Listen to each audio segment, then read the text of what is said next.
So we proceed with advanced capital budgeting.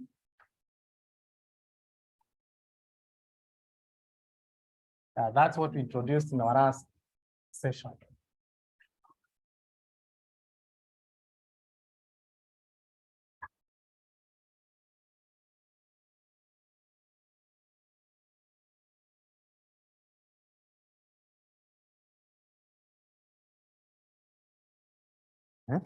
So, and then we are looking at the various project evaluation techniques. We looked at non-discounting techniques, and then we are evaluating the discounting techniques.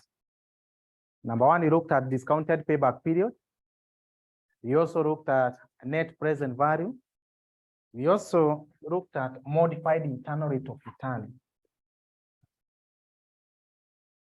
Modified internal rate of return. And we did one illustration.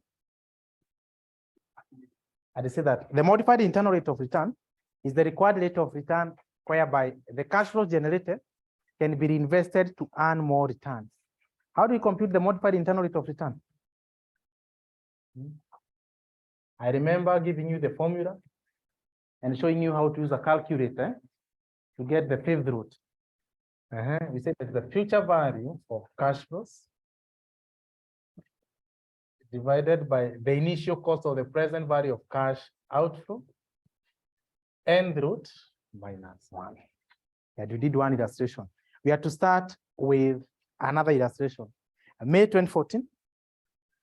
May 2014, question 2B.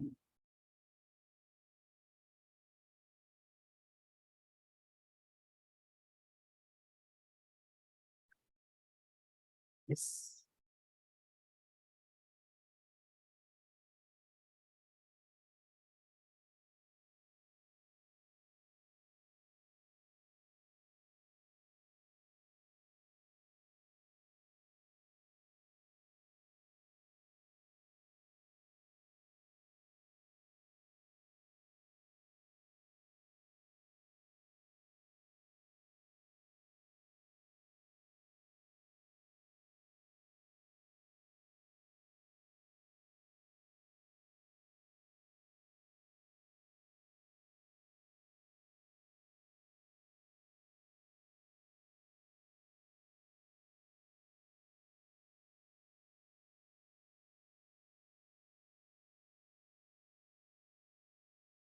May 2014, question 2B.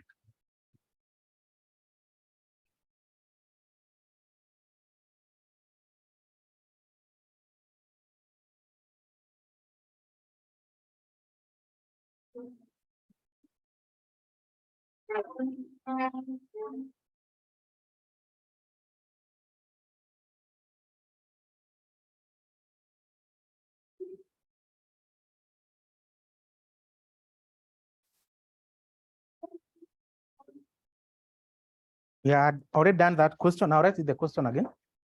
I told that Madara Limited is considering investing in one of the two mutually exclusive projects. I would say that mutually exclusive projects, they are projects serving the same purpose. Therefore, they are substitutes. The relevant cash flows of each of the projects are shown below. So the cost of capital is 15%. Cash flow accrue at the end of the year. So you're given the cash flows required. Number one was the modified internal rate of return. And number two was, so number one was what? Yeah, the discounted payback period. Number two, you get the modified internal rate of return. So how do you determine that? So in this case, we have two projects which are mutually exclusive. So you can combine them. We have period. Kindly for the new students, don't copy. I'll give you time to copy. We have project X, then we have project Y. And then you're given the cash flows. So here we have is 25. Here we have is negative 11. We have 20, 15, 6, and then we have 5. And then we have project Y. We have 30, 8, -4,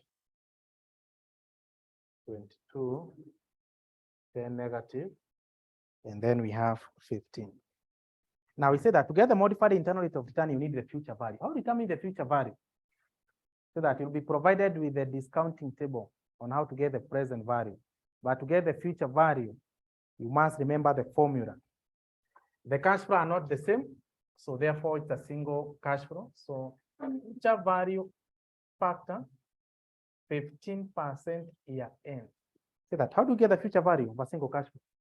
It's 1 plus R raised power n. Good. For example, the first one will be 1 plus R, which is 15%, 0.15, which is equivalent to 1.15. Like that. Then raised to power n. Now, the first year, the project is for 6 years. So always start from the last year. This will be 0, 1, 2, 3, 4, 5. What does it mean? What is modified internal rate of return? What is the modified internal rate of return? You see that is a required rate of return whereby the cash flow generated can be reinvested back to earn more returns. Now, for example, project X, year 1 is generating 25. If you generate at the end of year 1, you reinvest it back. You invest for how many years? 5 years. Because if you generate at the end of year 1, you invest for the remaining 5 years. Year 2, 3, 4, 5, 6. If you generate at the end of year 2, you'll be invested for the remaining how many years? 4 years. If you generate at the end of year 3, for example, the cash flow generated at the end of year 3, 20. If you have to invest it, you invest for how many years? Hey, cash flow at the end of year 3. How many remaining years? 3 years. At the end of year 5? 1 year. What about the cash flow generated at the end of year 6? It cannot be reinvested back. Yeah, because we have reached the end of the economic life. So that's why we have that. So now give me that. This is 1.15.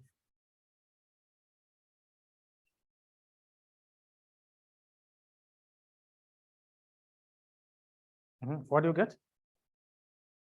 2.01.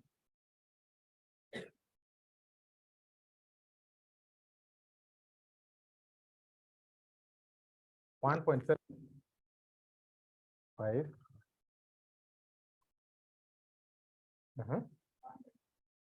1.52. Here we have 1.32. Good. So now let's get the future value for project X, future value for project Y. Now, for example, for X, year 1, we have 25,000. You multiply by the future value factor, 2.01. What do you get? 50? 250, 50 to 50.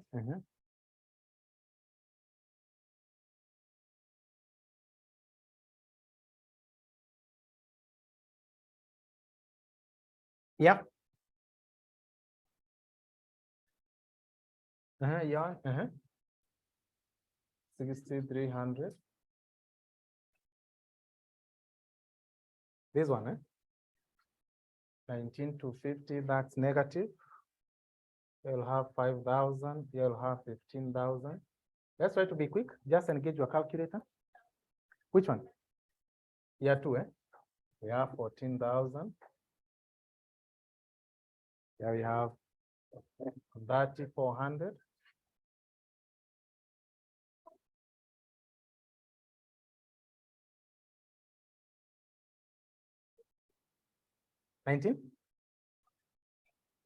$19. Year 4, it's 19. 800. This one will be 6,900. 6,900. 680. 6080. 6080, which is a negative.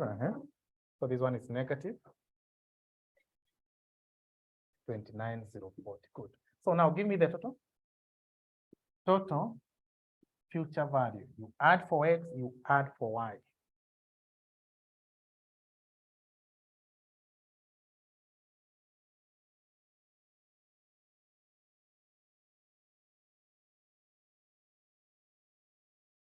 Which one? This one, 93, 100, 170. Good. So now the question was to determine the modified internal rate of return. So to get the modified internal rate of return, you take the future value of cash flows. Kindly those copying, can you stop writing? I'll give you time to copy. Then you divide by the present value of cash outflow or the initial investment, end root minus 1. So we compute for project X and project Y. Project X, we have the future value, which is 93,100. For Y, we have it's 100,760. Then you divide by the present value of cash outflow. How much had you invested in project X? It was 38? 38,500, right? What about Y? It was that 7. Then you get the end root. The project was for 6 years. You get the 6th root, then you minus 1. Give me that.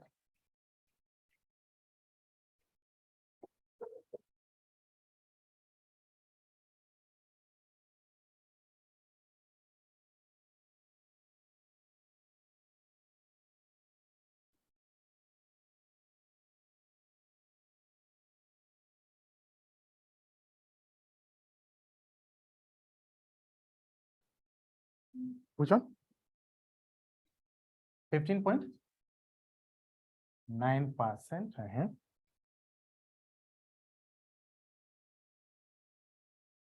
18.1. Yeah, we say that to get the 6th root, you just take, for example, Y, you'll take 100,760, you divide by that 700 equals. To get the 6th root, you say that you press 6, shift, raised to power. I repeat again, 6, shift, raised to power. That's how you get the end root of the answer, and then you minus 1. Now, we want to determine the viability of the project. What was the decision criteria for modified internal rate of return?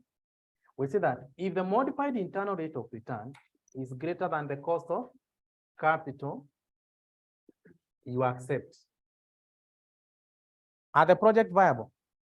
You see, project X is 15.9, and the cost of capital was 15%, right? Also, project Y is 18. So the projects are viable, but you are told that the projects are mutually exclusive. That means they are substitute. You just need to choose one. So between project X and Y, which one you want to take? You undertake Y. Good. So you should undertake project Y. So you can copy now.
So now let's go to the other method. That was method number 3, the modified internal rate of return. Now at least we have done 2 illustrations. The other discounting techniques. Are you done? The other discounting techniques was profitability index.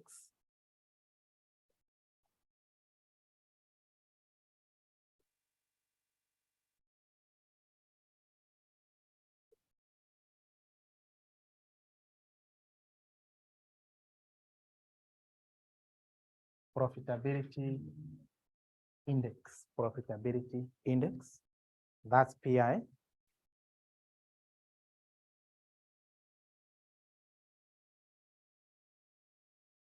Right to say that? PI is a relative measure of performance through profitability. PI is a relative measure, of performance, stroke profitability, Full stop. It's computed as follows. So how do you get the profitability index? Is the present value of cash inflow, you divide by the present value of cash outflow.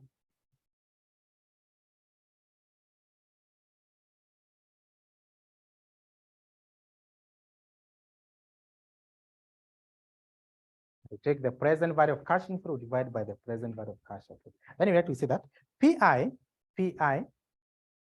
shows the relationship. PI shows the relationship between inflows and outflows, between inflows and outflows.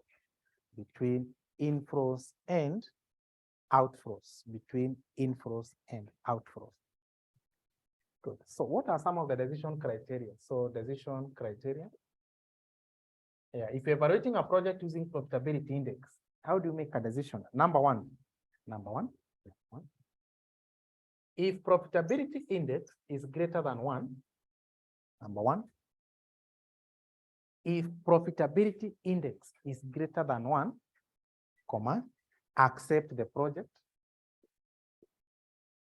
You accept the project. Number 2, if profitability index is less than 1, you reject the project. If profitability index is less than 1, you reject the project. Number 3, if profitability index is equals to 1, that's the point of indifference.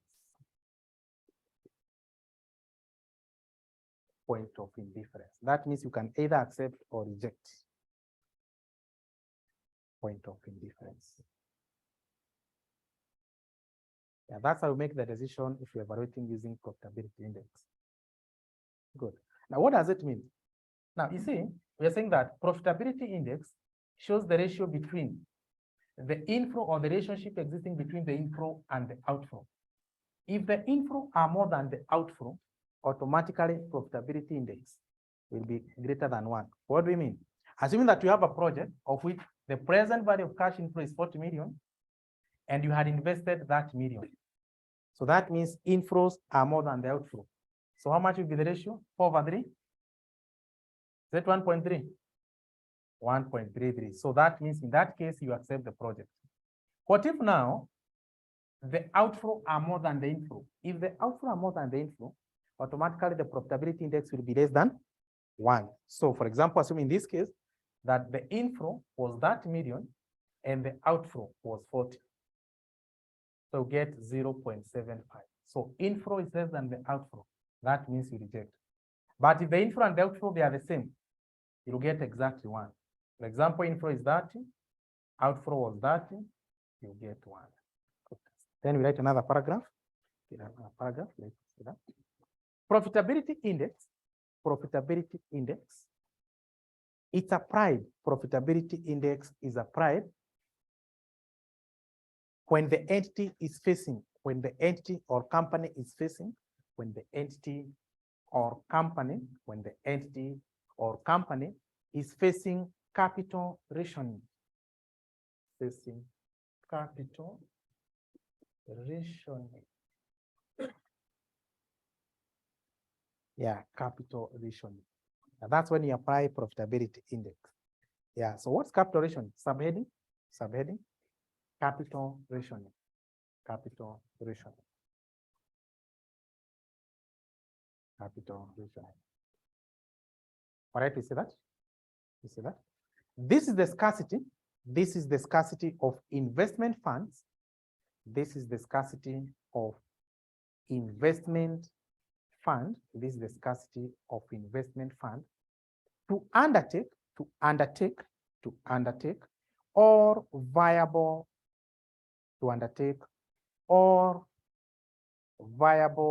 independent projects, to undertake or viable independent projects, or viable independent projects.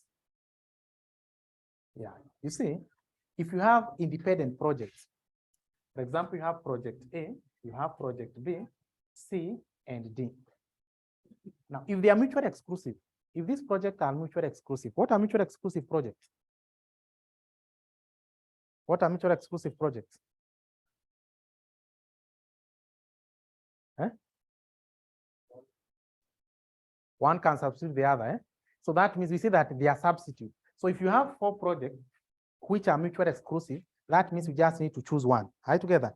So in that case, you don't have to go to profitability index. You just use normal NPV. You choose the one with the highest NP. But in this case, these projects are independent. They do not interfere with each other. And also assume that also their sizes are totally different. What does it mean? For example, project A requires a capital of 20 million, B 30 million, C 10 million, and this 50 million. So how much is the total capital required? 110. Now, in this case, that means you see the capital required. That means the projects are not the same. They are of different sizes. And then these projects are independent. And then assume that all these projects will give you a positive NPV. All the projects are giving you a positive NPV. In short, we are saying that all the projects are viable. And then they are independent. Now, that's when we apply profitability index. Assume that we need 110, but the company, they only have 8 million to invest. The company has only 8 million to invest, but the projects available, there are 4, but require a total capital of 110. That means the company is facing some financial constraints. That's what we call the capital ratio, where there is scarcity of investment fund. So that's when we use the profitability index. Good. Then we like to say that. There are 2 types of capital rationing. There are 2 types of capital rationing. There are 2 types of capital rationing.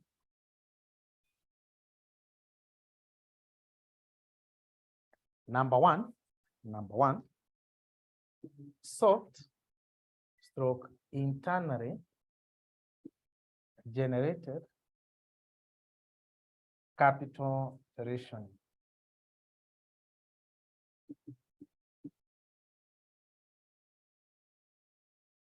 Soft stroke internally generated capital rationing. Where do we see that? This is the scarcity of investment fund. This is the scarcity of investment fund. This is the scarcity of investment funds due to the actions of the management. Due to the actions of the management. Due to the actions of the management. Due to the actions of the management. I.e., the scarcity, the scarcity is within the control of the management. The scarcity is within the control of the management. The scarcity is within the control of the management. Yeah, for example, assuming in this case, the amount required is 110, but you only have 8 million. That means we have a deficit of that million. Now we are discussing the soft or internally generated capital ratio. We are saying that this is the scarcity of funds due to factors within the control of the management. We like to say that it may occur due to the following circumstances. It may occur due to the following circumstances. Yeah, what gives rise to soft or internally capital rationing? It may occur due to the following circumstances. Number one. When the management refuses to issue new shares, when the management refuses to issue new share capital, to avoid dilution of ownership and control, to avoid dilution of ownership,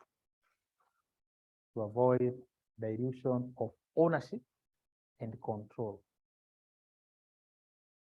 Yeah, can you read that point again? Just read that point again for you to understand.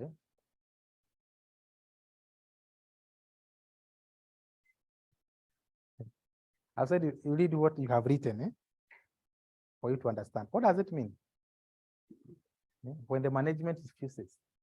Now, assume that this is a limited company. That means for you to get that million, the company has the power to issue new shares to raise the required that million. But in this case, the management, they are fearing that if we raise the that million, that means we'll have new shareholders. What will happen to the ownership? Okay. We have other shareholders who are injecting an additional that million. So that means, number one, there'll be dilution of ownership and control. So to avoid that, the management now says that let's just work with what we have. So you see that's something within the control of the management. Number two, another circumstance. When the management refuses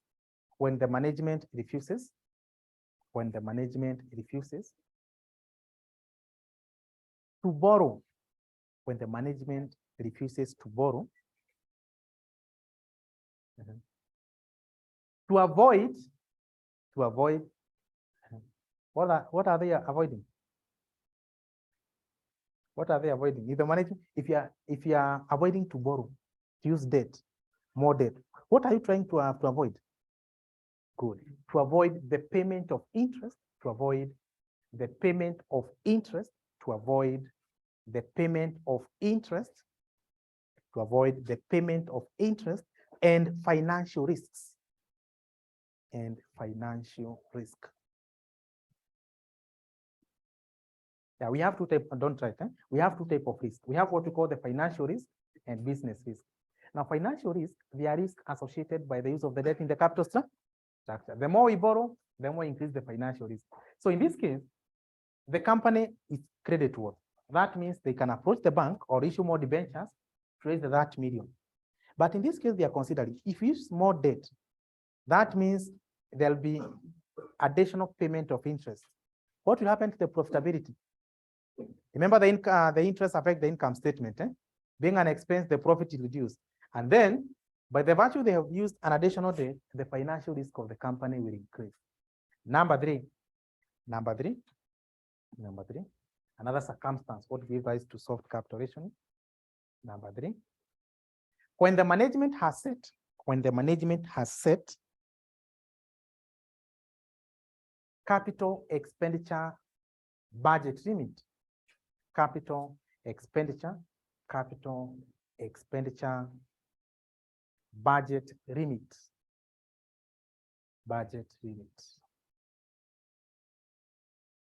Yeah, that one also happens. At the beginning of the year, the finance department concerned with the investment department, they had submitted a budget that during the year, the budget for this year is 8 million. But now, along the way, all the viable projects, they realize they require an amount of 110. You go back. Who will you go back for them to approve that amount? Who approves the capital expenditure? This is not the work of an accountant. Are you together? This is not the work of an accountant. Who is responsible for approving this amount?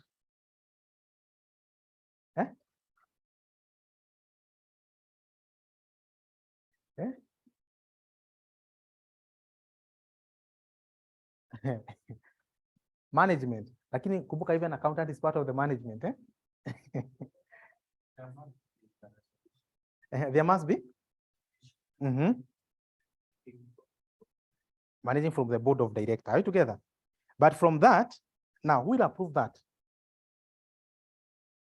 Of which, when I'm taking a capital expenditure, you see, from the board of directors, they must, number one, consult the finance manager. Are you together? Yeah, this is the work of finance manager. Aki approve, then go back to the board of directors and be, this project would be viable. Do we have the cash? You know, sometimes the board of directors might not be that financially literate. Eh? Yeah, so they're depending on the finance manager. That's why you have the CFO. So in that case, you take your report, or even sometimes the director can take their report to the finance director, and then ask you, how much was your budget? 80.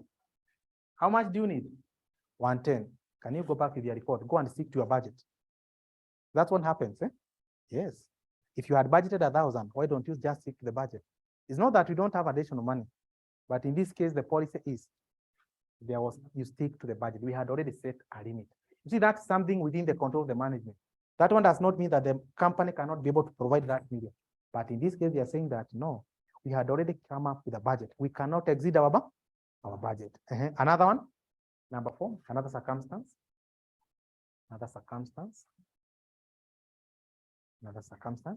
When the capital expenditure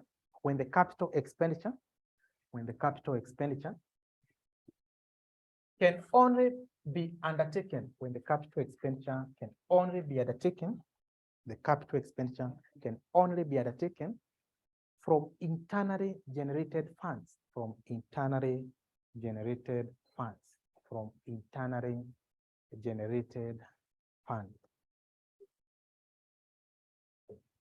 Now, what are the internally generated funds? What do you mean by internally generated funds?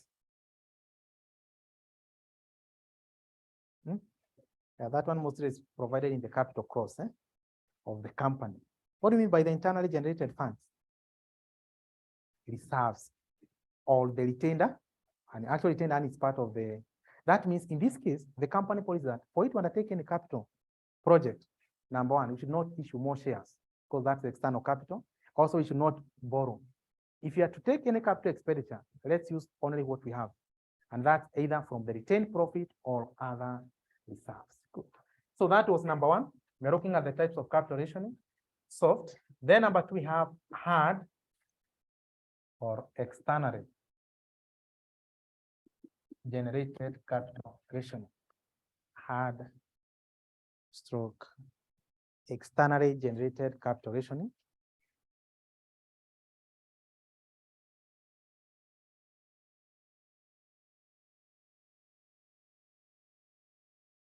Right, we see that. This is the scarcity of investment funds. This is the scarcity of investment funds. This is the scarcity of the investment funds due to factors not within the control of the management. Due to factors not within, not within the control of the management. Good.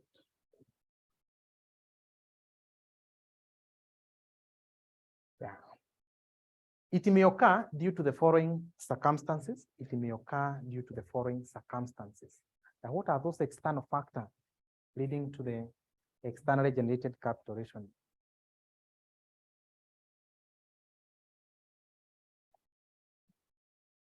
Yeah. So in this, we are saying that what limits this amount is due to external factors. The factors not within the control of the management.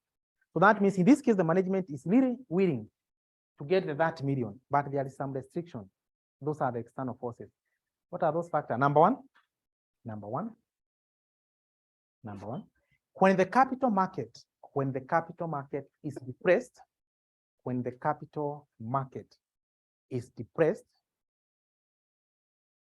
therefore making it, when the capital market is depressed, therefore making it difficult to access finances,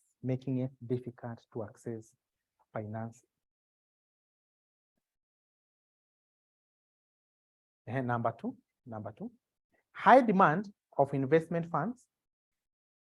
High demand of investment funds by well-established companies. High demand of investment funds by well-established company. By well-established company. Number three, lack of security stroke collateral. Lack of security stroke collateral when borrowing.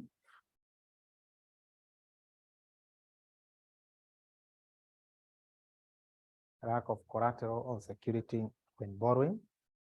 Another factor. Another factor. When the issuing cost in bracket flotation cost, when the issuing cost stroke flotation cost, and that's the cost incurred in the process of raising new funds. It's called as flotation cost. When the issuing cost of flotation cost is too high,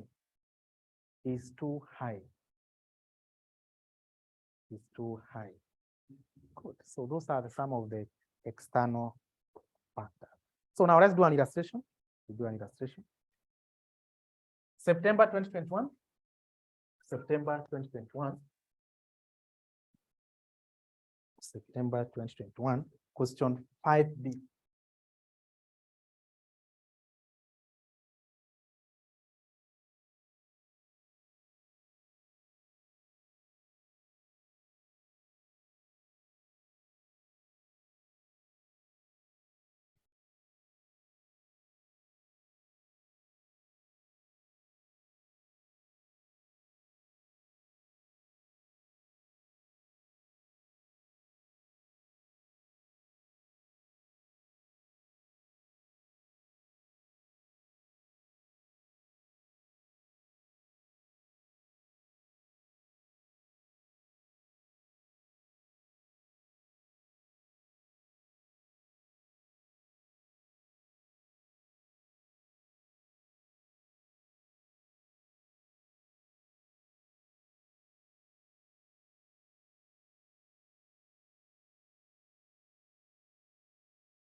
September 2021.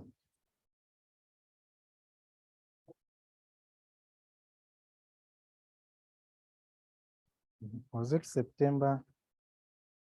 No.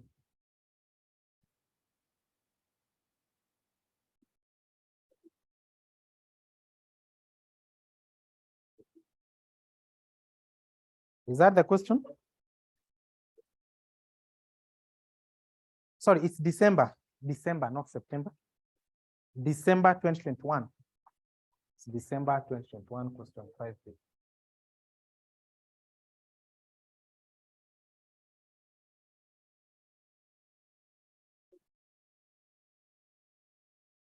December 2021.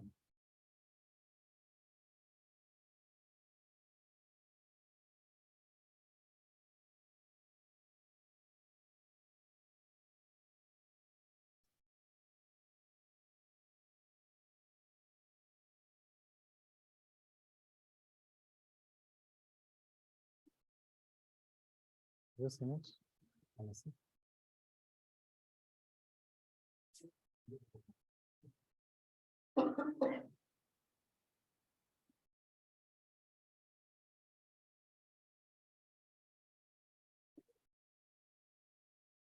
You printed by yourself. Huh? Who printed for you?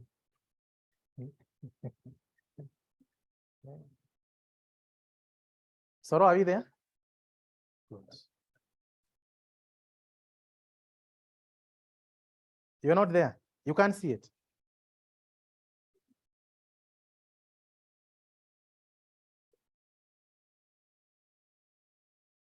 Let me see.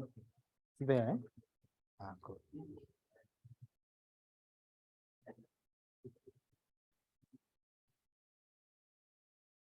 So we are told that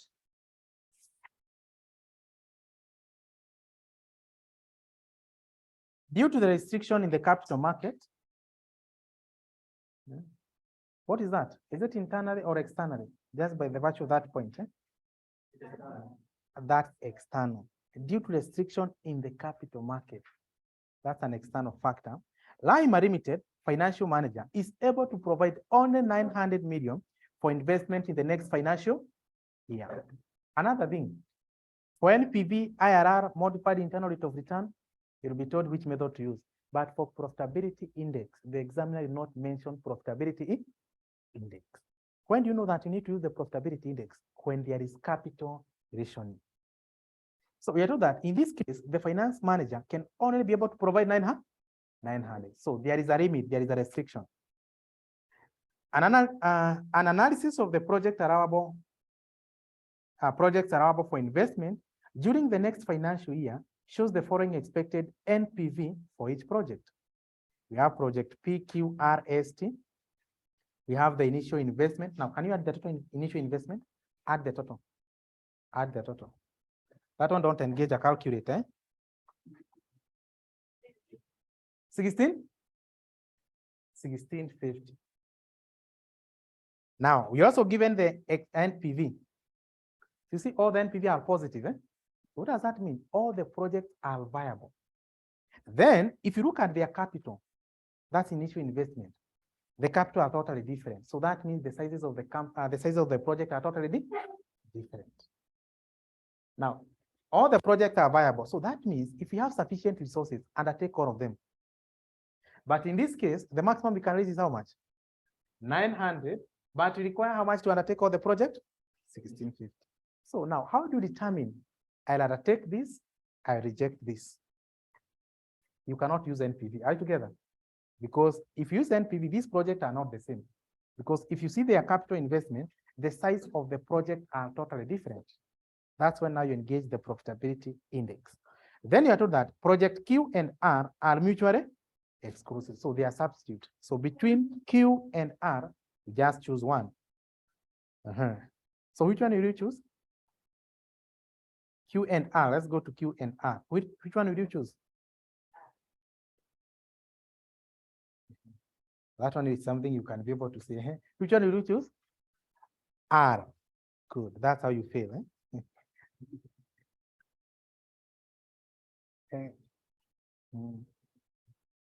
I disagree. You know why? Let's be here. Q and R are, oh, the NPV is higher, right? No, the teacher is always right. You are still wrong.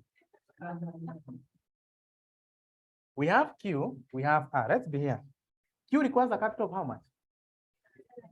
300. R requires a capital of how much? So the two projects are not the same. The sizes are totally different. So Q will give you a profit of how much? What about R? Now look at the ratio. You just invest 300 to give you 90.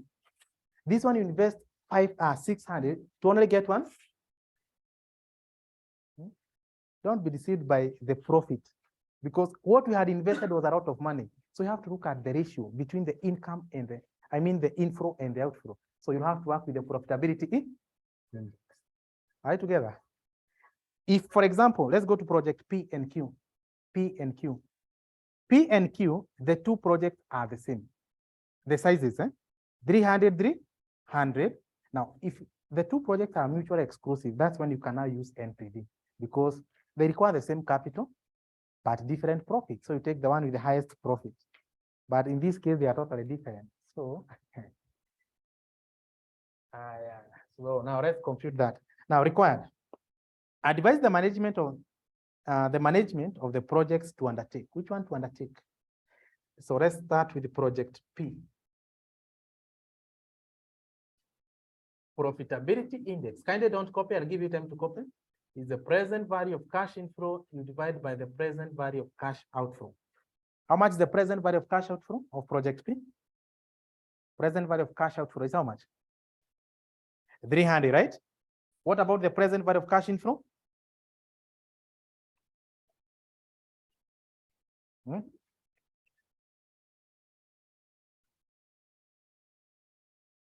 It's an amount of? Let's be here. Let me show you. You already know present value of cash outflow is 300. You already given NPV. How do we get NPV? Is the present value of cash inflow minus present value of cash. Project P generated an NPV of 120 is equals to present value of cash inflow, you raise present value of cash outflow. How much was outflow? 300. Now the question is, if you invested 300 and you got a profit of 120, how much was the inflows? 420. So that means to get X, you take this to the other side. So it will be 120 plus 300. So the present value of cash inflow is an amount of 120. So the present value of cash inflow is 420. You divide by the present value of cash outflow, which is 300, to get 1 point.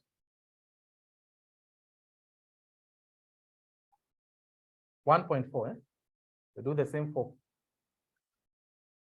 Project Q. Profitability index, you take the present value of cash inflow, you take 300 plus 90. That's how we get the inflow, right? Then you divide by the present value of cash outflow, which is, you get 1.38. Project R. Present value of cash inflow, you take 600 plus 150, you divide by 600. 750 divided by 600, you get 1.25. Then we have Project S. Project S, to get the profitability index, you take 300, you add 30, you divide by 300. 330 divided by 300, you get 1.1. And lastly, we have Project T. You do the same. 150, you add 12, you divide by 150. 1.08. But you are told that Project Q and R are mutually exclusive. Q and R. Which one you want to take? You take the one with the highest profitability. So you take Q. So in this case, you not factor R. Good. Now, the next step. So now we have project, we are evaluating Project P, Q, S, and T. Now we rank the project based on their profitability index. Which one has the highest profitability index? That means the ratio of what you invested and what you got. Project P, it has the highest profitability index, rank 1. Q, number 2. Number 3 and number? Yeah, that means first of all, you give the first priority to Project P. So how do we allocate that? So capital allocation.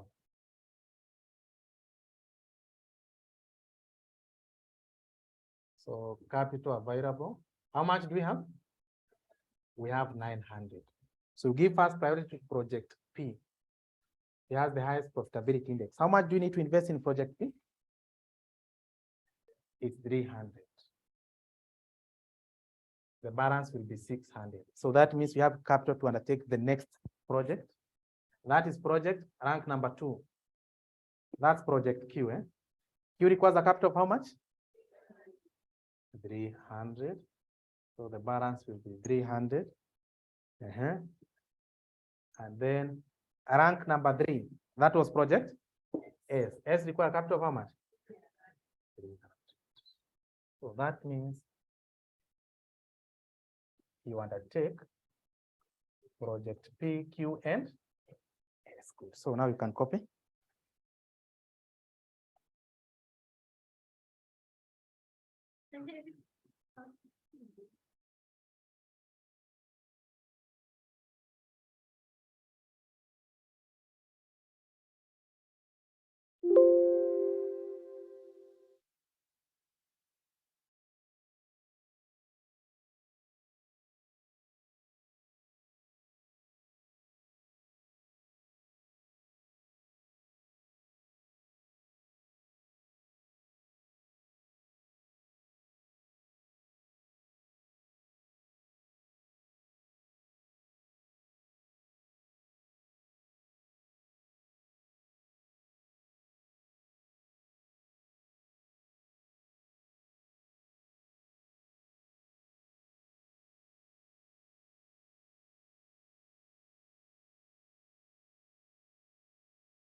You can try another illustration.